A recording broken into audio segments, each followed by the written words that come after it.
하나님께 여호와 하나님께 돌아오라라는 말씀은 이 스가랴 전체의 이제 주제입니다. 우리가 하나님 앞에 돌아가야 하나님께서 우리에게 돌아온다. 이것을 우리가 좀 오해하면은 일단 내가 행동을 바로 하면 하나님은 지켜보시다가 우리한테 온다. 이렇게 오해할 수가 있어요. 사실은 우리는 하나님이 오셨기에 우리의 행동이, 우리의 말이, 우리의 태도가 바뀔 수 있는 겁니다. 하나님의 은혜 없이는 우리가 거룩의 자리로 나갈 수가 없어요. 하나님께서 택하여 역사하시는 능력 없이는 우리가 선한 길을 생각할 수도 없습니다. 그것을 알지도 못할 뿐더러 그것을 생각하거나 실행할 능력이 우리에게는 없어요. 그러니까 지금 하나님께서 우리한테 야 너희가 돌아와라 그래야 내가 너희에게 들어갈 거 아니냐 너희에게 돌아갈 거 아니냐라고 말씀하시는 것은 이미 너희들에게 회개하고 돌이킬 기회와 능력과 말씀의 은혜를 이미 다 베풀었다라는 겁니다.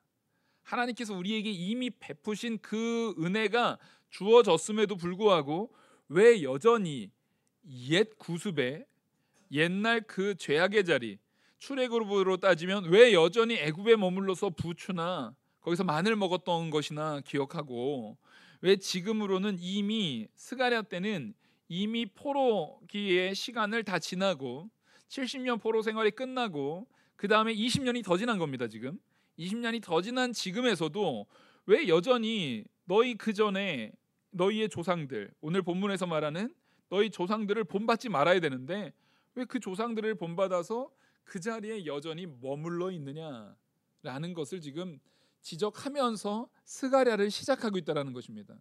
그래서 스가랴는요 일종의 요즘의 말로 따지면은요 개혁을 촉구하는 겁니다. 스가랴는 개혁을 촉구하는 거예요. 근데 지난주에 제가 이 서론 시간에 말씀드렸듯이 학개와 스가랴는요 같이 봐야 돼요. 그래서 제가 전에 이제 학개를 좀 말씀을 전한 적이 몇 번 있어요. 네, 학개에 있어서의 이 변화라는 것은 외적 변화입니다. 빨리 성전 건축하라는 겁니다. 이게 뭐냐면 제가 여러분들한테 그런 말씀 드리잖아요. 우리의 근본적 변화는 외적인 겁니까? 내적인 겁니까? 근본적 변화는 내적인 변화가 일어나야 되는 거예요. 내적인 변화가 일어나서 우리의 말이나 행동이 진심이 되는 것이 가장 최종 목적이고 근본적 변화예요. 그래서 사실 성도에게 있어서 더 수준이 높은 것은요 내적 변화입니다. 근데 이 내적 변화를 하기 전에 내적 변화를 하려면 내가 다 변하면 그때부터 행동을 할게요. 내가 다 변하고 나면 그때부터 그렇게 말할게요 하면 된다고요? 안 된다고요? 안 된다니까요. 그래서 제가 연기라도 하라고 말씀을 드린 게 바로 그겁니다. 하나님께서 나를 이렇게 변화시키실 줄 믿고 그 변화에 대한 가치를 소망하고 갈망하면서 모습을 먼저 변화시켜야 되는 거예요. 예를 들어서 제가 어렸을 때 막 집에서 이제 아버지나 막 가족들이 전부 다 예배에 막 깊이 관여되어 있는 가족이다 보니까 머리 염색도 뭐 할 생각도 못 해보고 그 어렸을 때 왜 그 지금 생각해 보면은 너덜너덜한 찢어진 청바지 그게 입고 싶었는지 모르겠어요. 어렸을 때 그런 게 그렇게 입고 싶어요. 저희 때는 좀 많이 찢었어요, 막 그죠? 많이 찢고 막 그랬어요. 근데 그게 그렇게 입고 싶어요. 머리도 좀 색깔도 좀 드리고 싶고 막 파마도 좀 해보고 싶고 그래서 지금 생각해 보면 왜 그런 게 그게 하고 싶었을까 싶은데 그때는 막 그러고 싶은 거예요. 근데 이게 마음이 그런다고 할지라도 부모님이 또 그렇게 하면 안 돼. 그래서 마음은 이미 제 청바지를 몇 군데 찢었어요 지금. 근데 본질로는 본래 행동하는 걸로는 교회에 멀쩡한 청바지 입고 가는 거예요. 멀쩡한 의복을 입고 가는 거예요. 막 머리도 막 색깔로 이미 빨주노초파란 보로 머리를 다 이미 했어요 지금. 마음으로는. 그래도 그게 아니다. 예배의 자리, 성도면 모든 순간 속에서 정말 온전하게 행해야 된다, 온전하게 행해야 된다라는 마음을 가지고 그렇게 조금씩이지만, 분명히 마음으로는 아직 변화가 안 됐지만 겉으로라도 그렇게 안 하려고 애를 써야 되는 거예요. 말에 대한 것도 그런 겁니다.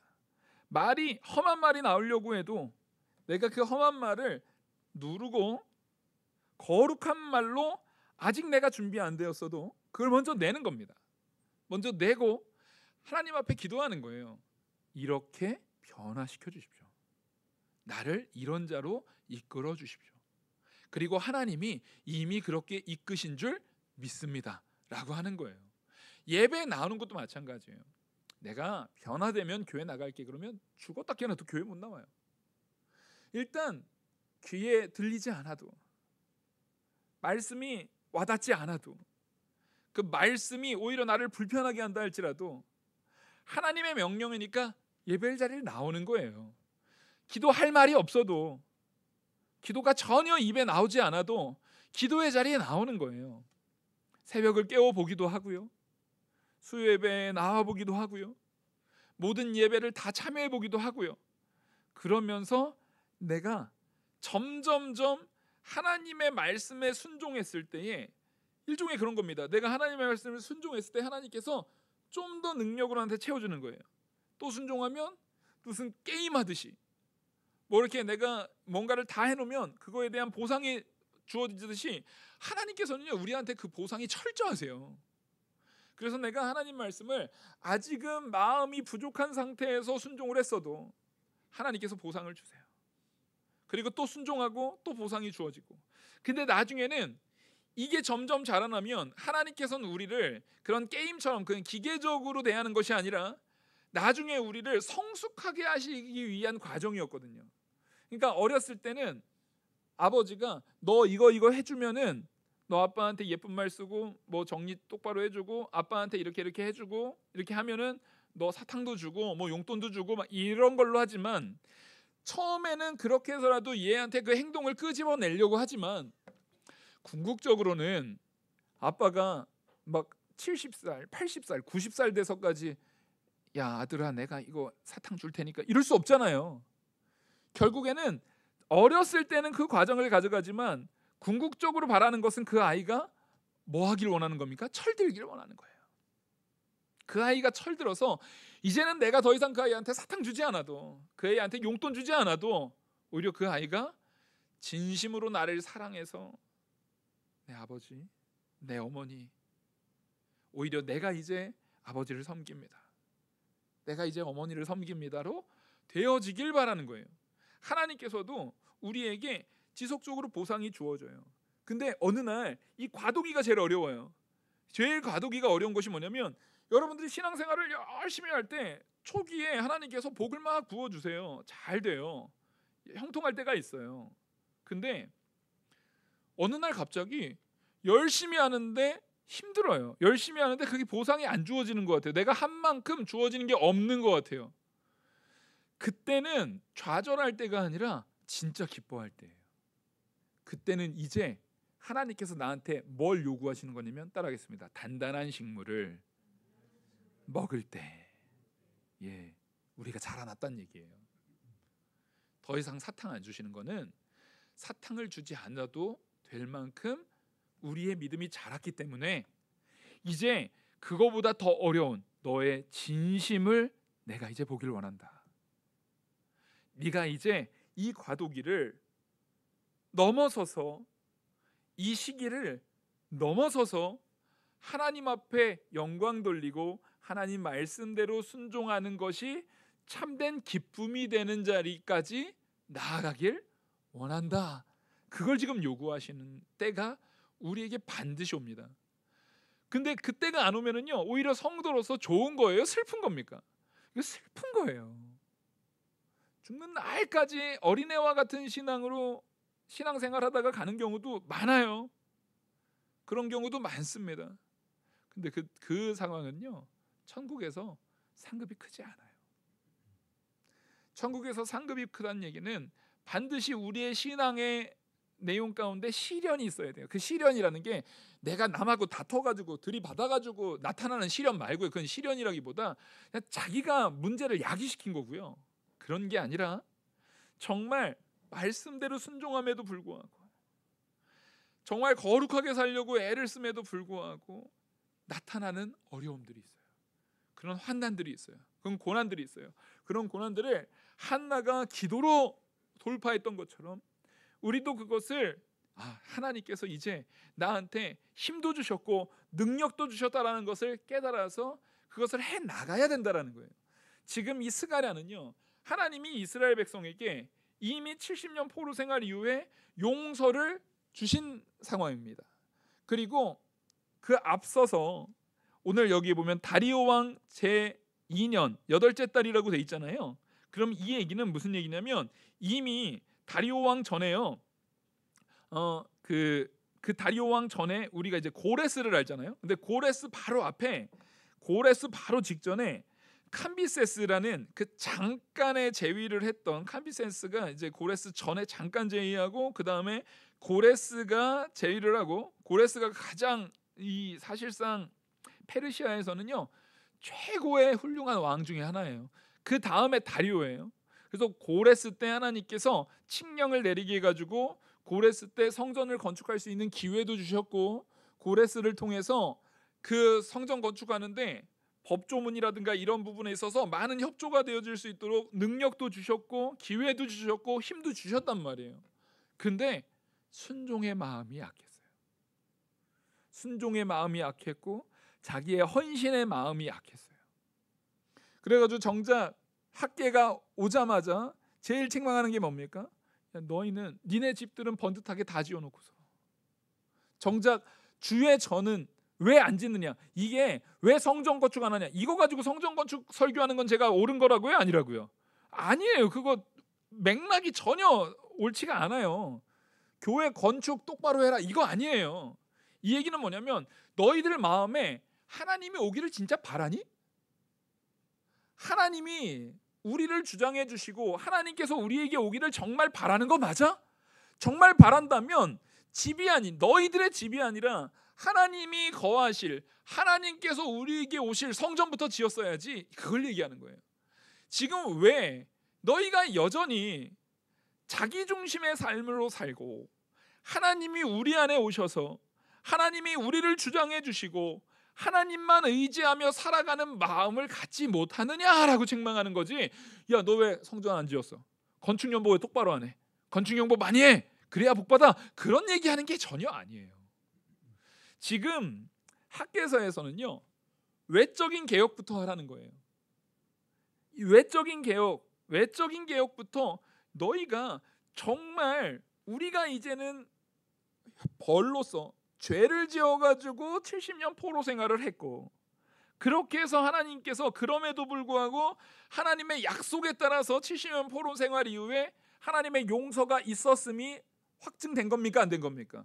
확증된 겁니다. 따라하겠습니다. 우리는 이미 용서받은 자다.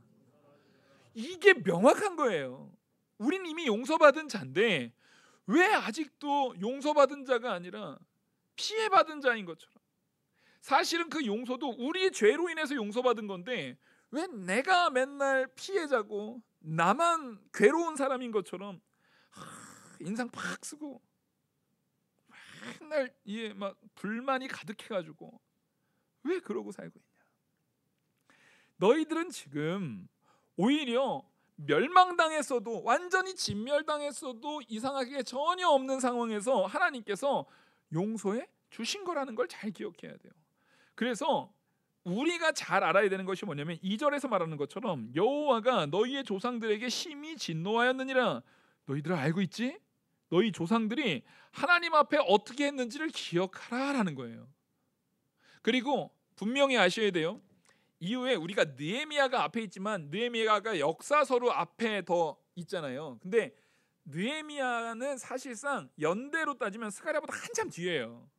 연대기로 따지면은요 스가랴보다 한참 뒤입니다. 성전이 잘 건축된 이후에, 그 이후에 한참 뒤에 성벽을 재건하려고 느헤미야가 오는 거예요. 근데 느헤미야도 뭐라고 말하냐면 우리 조상들이 득죄했다고 하지만 그것이 여전히 우리의 죄, 나의 죄라고 고백을 합니다. 이걸 잘 알아야 돼요. 지금 이스라엘에게 있어서 여기에서 말하는 오늘 1장 1절에서 6절에서 말하는 그 조상들의 죄는 정확하게 우리가 지난주에 에스겔 설교할 때 얘기처럼 예레미야와 에스겔 당시에 하나님 앞에 지은 죄를 콕 집어서 말하는 거예요. 그 시점의 죄를 콕 집어서 말하는 거예요. 물론 그 전으로 다 죄가 있었지만 그때 그 에스겔 때 예레미야 때 무슨 환상이 보여지는 거예요? 하나님의 영광이, 하나님의 영이 어딜 떠나세요? 성전을 떠나시는 장면을 보여주잖아요.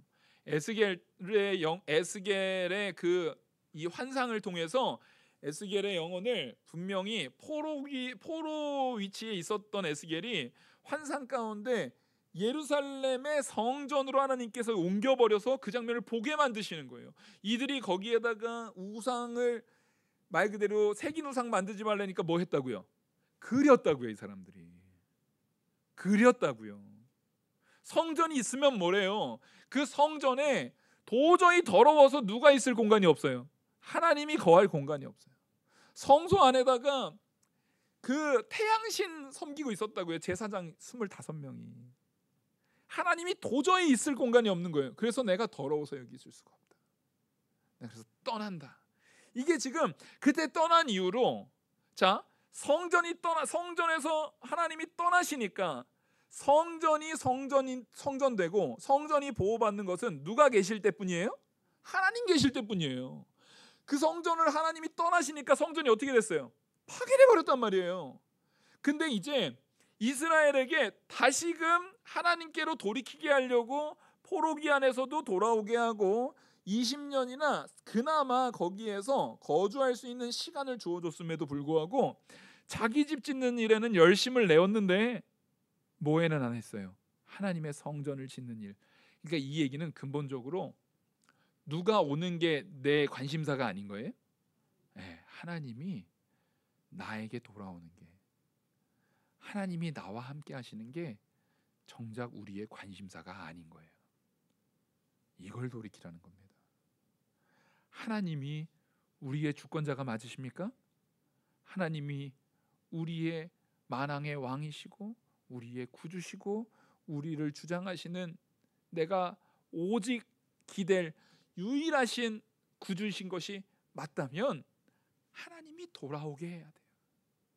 하나님이 계실 공간을 줘야 돼요. 그러기 위해서 우리의 내적인 변화를 일으키라는 거예요. 그래서 학계에서는 일단 너희의 태도부터 바꿔라. 마음이 못 따라가더라도 뭐부터 바꾸라고요? 너희의 태도부터 바꿔라. 그걸 얘기했다고 한다면, 그러니까 요즘에도 그런 거예요. 교회들이 막 개혁을 하잖아요. 교회 이제 세습하지 말아라. 이게 잘한 거예요. 교회 세습하면 안 돼요.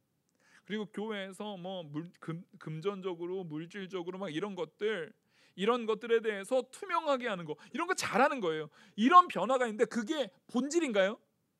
그거는 마지노선이에요. 최소한 이런 짓거리는 하지 말아야지.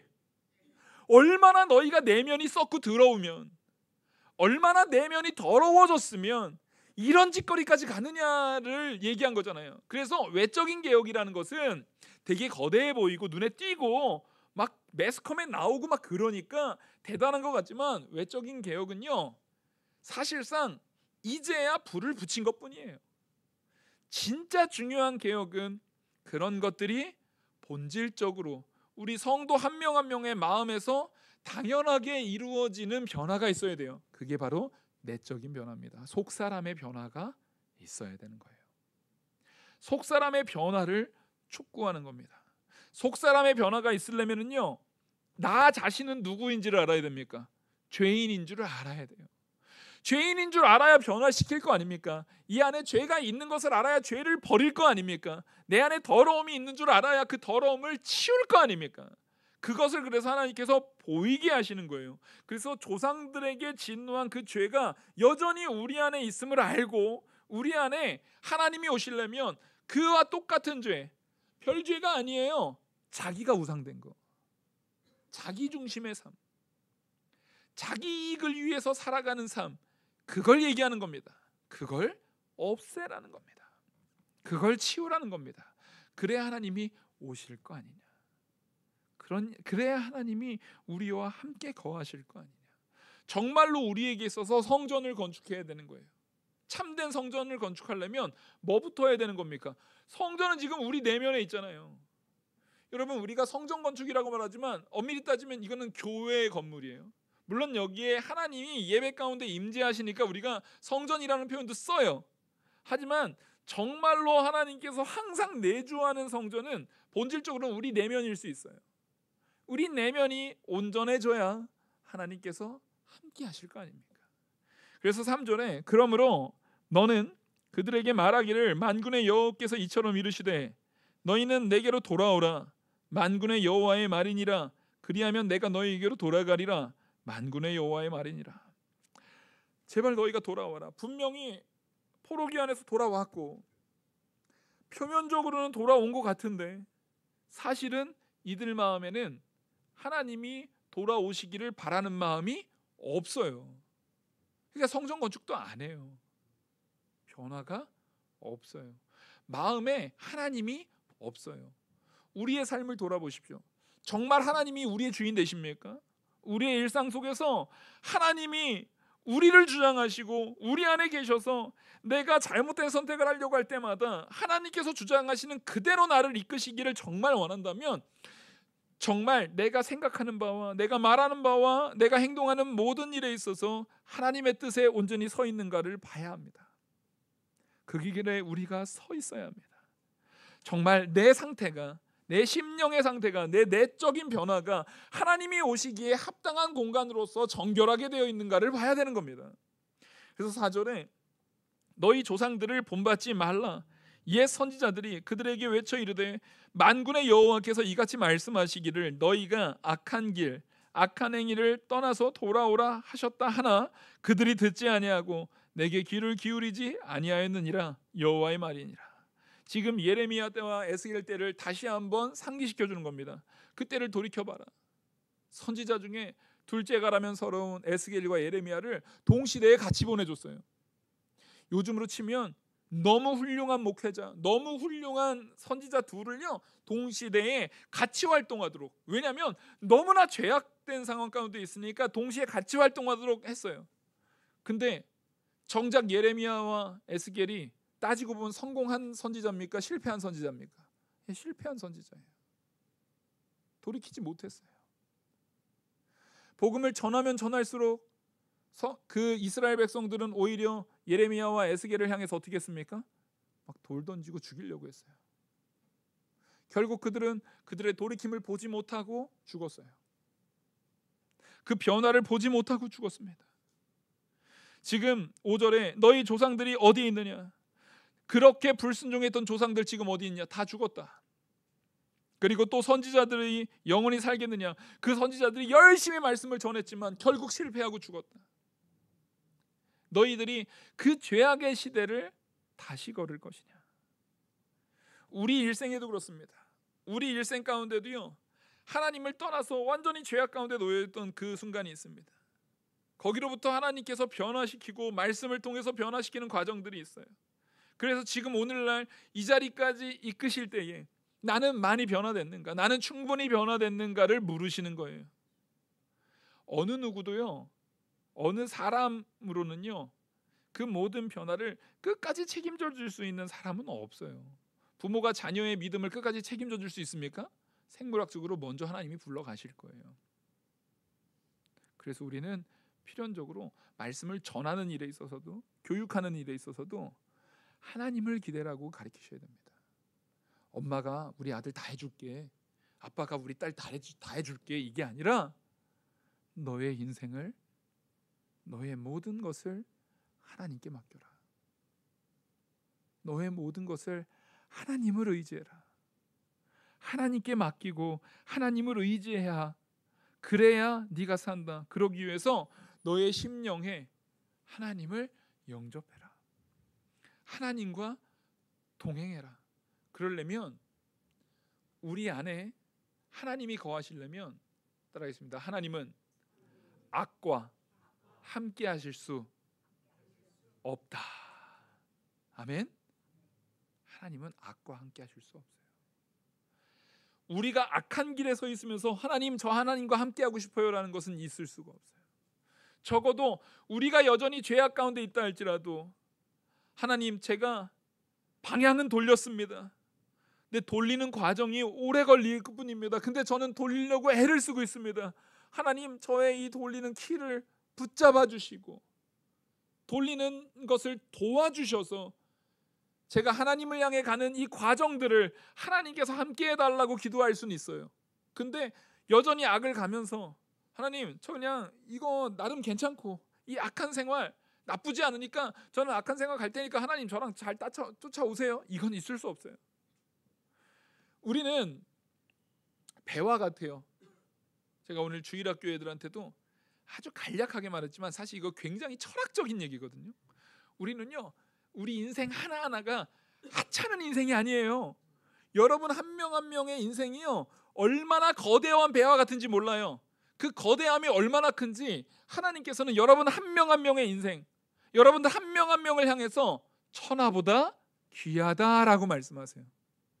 그래서 우리는 너무나 거대한 배다 보니까, 자, 배가 이렇게 가다가 이 방향으로 가다가 거대한 배가 갑자기 휙 돌아가지고 이렇게 갈 수 있어요? 그런 배는 세상에 없어요. 그 커다란 배, 하다못해 자동차도 돌려면 이렇게 돌아야 돼요. 근데 우리와 같이 천하보다 귀한 영혼으로서 하나님께서 만드신 우리 성도 한 명 한 명의 영혼은요, 거대한 배라니까요. 그 거대한 배가 방향을 틀려 그러면 방향을 트는 게 이게 쉬운 일이겠습니까? 말도 안 되게 어려운 일이겠습니까? 말도 안 되게 어려운 일이에요. 근데 놀라운 건 아무리 거대한 배라도, 아무리 요즘 시대에 아무리 거대한 배라도 그 배의 방향을 트는 건 뭐예요? 예, 키예요. 아주 작은 거예요. 근데 그 키를 하나님께 맡기느냐 내가 붙드냐에 달려있는 거예요. 하나님께서는 우리에게 작은 변화부터 시키시는 거예요. 하나님이 우리의 키를 잡으시면 키를 싹 돌리시는 거예요. 돌리면 그 거대한 배 중에 끝에 요만한, 예? 지금 우리 이 교회 건물만한 배도요, 그 키의 크기가 사람 한 명 정도밖에 안 돼요. 그게 방향을 이렇게 트는 거예요. 그러면 그걸 통해서 배가 서서히, 처음에는 그냥 원래 가던 방향으로 가는 것처럼 보입니까? 안 보입니까? 원래 가는 방향처럼 보여요.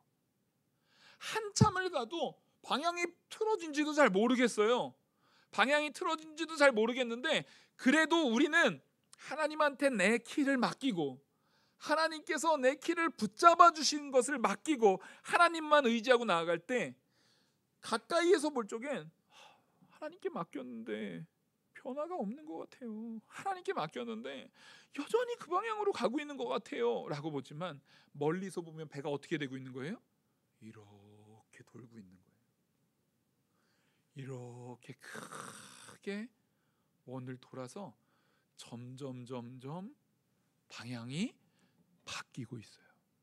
근데 그 방향이 바뀌는 그 오랜 시간, 우리의 인생의 여정이라는 오랜 시간 속에서 하나님께서 직접 변화시킨 변화는 무슨 변화밖에 없어요? 요 조그만 키의 변화밖에 없어요. 근데 우리는 이 조그만 키의 변화에 집중하셔야 돼요. 우리가 주일 성수도 안 하면서 순교가 가능합니까? 말도 안 되죠. 하나님 말씀 앞에 정말 우리 성도끼리도 사랑하지도 못하면서 원수를 사랑하는 게 가능합니까? 말도 안 되죠. 그래서 하나님께서는요, 야, 너 가족부터 사랑해라. 너 형제부터 사랑해라. 눈에 보이는 네 부모부터 공경해라. 이게 지금 키를 조금씩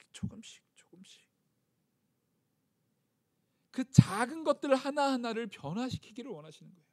그게 지금 우리의 무슨 길에서 돌이키는 거예요? 악한 길에서. 내가 부모를 공경하지 못했던 악한 길, 내가 형제를 사랑하지 못했던 악한 길, 내가 이웃을 사랑하지 못했던 악한 길, 내가 하나님보다 돈을 사랑했던 악한 길, 내가 분냄을 참아내지 못했던 악한 길, 하나님의 영광보다 내 욕심에 따라서 분명히 하나님이 나한테 이 길을 맡기신 게 분명한데도 불구하고 난 이거 말고 난 저기 가서 살고 싶은데, 난 이거 말고 저런 거 하고 싶은데, 난 이거 말고 저런 삶을 누리고 싶은데 라는 그런 마음의 작은 악한 길들을 이제는 내가 거기에서 손을 놓고, 그 모든 결정권에서 나의 손을 놓고, 그걸 누가 잡는 거예요? 하나님께서 잡아주시기를 맡기는 거예요. 그렇게 키가 하나님이 붙잡아 주셔서 그 작은 움직임이지만 전혀 변함없으신 하나님의 신실하신 뜻대로 우리의 키가 붙들려졌을 때, 여러분, 어느 순간 나는 많이 돌이켜져 있는 모습을 발견하게 되는 겁니다. 그게 바로 악한 길에서 돌이키는 과정이에요. 나 자체가 하나님, 내가 지금 이렇게 가지만 저 마음만 먹으면 언제든지 돌이킬 수 있으니까요, 지금은 내가 조금 이런 삶 살게요. 내가 조금 지금은 내 욕심대로 살다가 제가 한 60쯤 되면, 한 70쯤 되면 그때부터 하나님께 영광 돌릴게요. 내가 지금은 돈 추구하고 가고, 내 영광 추구하고 가고, 내 실력 추구하고 가다가 좀 젊음 좀 즐기고, 제가 이제 조금 나이 들어서 이제 이것저것 뭐 어디 다니기도 힘들어지고 뭐 하기도 힘들어지면 그때 내가 하나님 돌아와서 기도할게요. 이런 건 말이 안 된다는 거예요. 그런 인생은 없습니다. 우리가 너무 많이 가기 전에 아주 이른 시간부터 우리의 방향을 빨리 돌려놔야 돼요. 여러분, 욥이 왜 위대한지 아십니까? 욥은요, 그 일생의 시작부터 하나님을 향한 방향으로 미리 돌려놔 있기 때문에 욥이 하나님과 직접 대면하여, 이제는 듣는 것이 아니라 눈으로 이제 들어서 아는 것이 아니라 눈으로 보는 걸로 아는 모습이 된 이유는요, 이미 욥은 많이 돌아져 있었어요. 완전히 하나님의 방향으로 되어져 있으니까 하나님이 그 방향에서 속도를 붙여주실 때에 아주 엄청난 속도로 진행하게 되는 거예요. 에녹을 보십시오. 에녹 시대 300년이면은 짧은 시간이에요. 굉장히 젊은 때예요. 근데 하나님께서 에녹이 끊임없이 무드셀라 난 이후에 하나님과 동행하는 삶을 계속 살아가니까 하나님께서 그렇게 강력한 역사로 그를 이끌어요. 우리도 악한 길에서 돌아설 수 있는, 우리 안에 많은 다양한 요소들이 있어요. 배가 크면 클수록 키가 한 개겠습니까? 여러 개겠습니까? 네, 이게 배가요, 제가 이렇게 조선소 이런 데를 이제 사진을 가끔 봐요. 이제 기계 장치 막 이런 거, 막 우리나라 산업 중에서도 막 대단한 이런 것들 보면은 그런 거 기사 보는 걸 좋아해요. 근데 배 이렇게 딱 찍어 놓은 거 보면은요, 그런 컨테이너 같이 되게 큰 거 있잖아요. 그런 데는 이 키가 몇 개가 달려 있더라고요. 몇 개가 달려 있어요. 우리 인생에도요, 내가 이미 방향을 바꾼 내 인생의 요소들이 있어요. 나는 주일 성수는 잘해. 근데 뭐가 부족하면, 혹시 섬김이 부족하면, 주일 성수의 키는 분명히 이 방향으로 되어 있는데 섬김의 피는 반대 방향으로 되어 있는 거예요. 그럼 어떻게 되겠습니까? 방향이 갈팡질팡 하는 거예요. 그래서 우리가 우리의 신앙의 삶의 여정들이 휘청휘청 하는 이유는 일관적이지가 않기 때문에 그래요. 맡기려면 모든 것을 다 하나님께 맡겨야 돼요. 그래서 우리는요, 내 인생에 내가 못 맡긴 부분이 무언가를 발견하는 삶을 사시기 바랍니다. 내가 못 맡긴 요소를, 내가 주일 성수, 형제 사랑, 부모 공경 다 이 방향인데 내가 오히려 돈 욕심에 대한 부분이 저 방향이구나. 그러면 하나님, 이걸 내가 이제 놓기를 원합니다. 이것도 같은 방향으로 꺾어 주시옵소서. 그걸 바라는 거예요. 그걸 구하는 거예요. 그렇게 이 예레미야 때나 에스겔 때에 비참했던 그런 조상, 내 안에 이 죄악된 요소들에게 더 여전히 나를 주장시키게 하는 것이 아니라 거기서 돌이켜서 이제는 하나님의 말씀대로, 하나님의 법대로, 하나님의 뜻대로 그런 악한 길들에서 나를 돌이켜야 돼요.